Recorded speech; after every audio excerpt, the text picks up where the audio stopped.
नयाँ सालदेखि आफैलाई माया गर्न थालिनेछ। कसैको पर्खाइको यो अन्तिम महिना हुनेछ।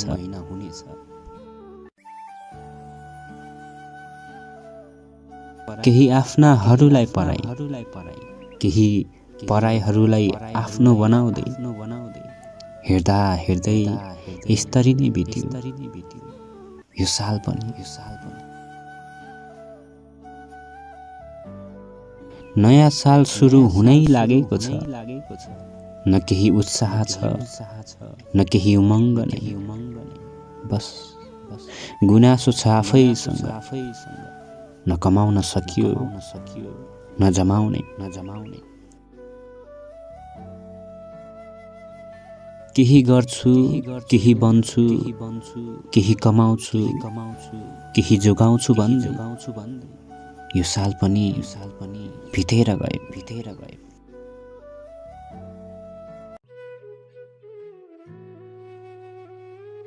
यो सालको बहुमूल्य उपहार मेरो लागि तिमी हो।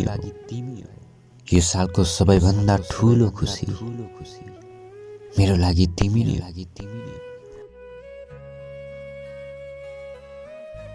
साल बदलियो तर तिमी नबदलिदिनु। तिमी जस्तो छौ त्यस्तै रहिदिनु। सुख होस् या दुःख नै जिन्दगीको, मेरो साथ कहिले तिमी नछोडिदिनु। ह्याप्पी न्यू इयर तिमीलाई पनि प्यारो मान्छे। खुसीलाई सम्हाल्न सिक्नु, दुःखहरूलाई सहन सिक्नु।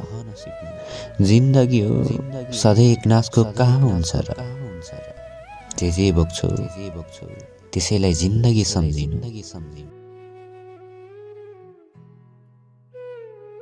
साल दिन महिना बदलिरहेको देख्नेछु। जुन माया मैले तिमीलाई गर्छु नि त्यो कहिले बदलिएको पाउने छैनौ।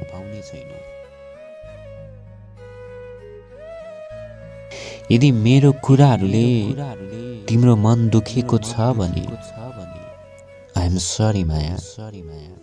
जिन्दगीमा प्रब्लमहरू हुने गर्छ। तिमी आफूलाई एक्लो नठानु। म सधैँ तिम्रो साथमा हुनेछु। So be happy always and happy new year मेरो माया।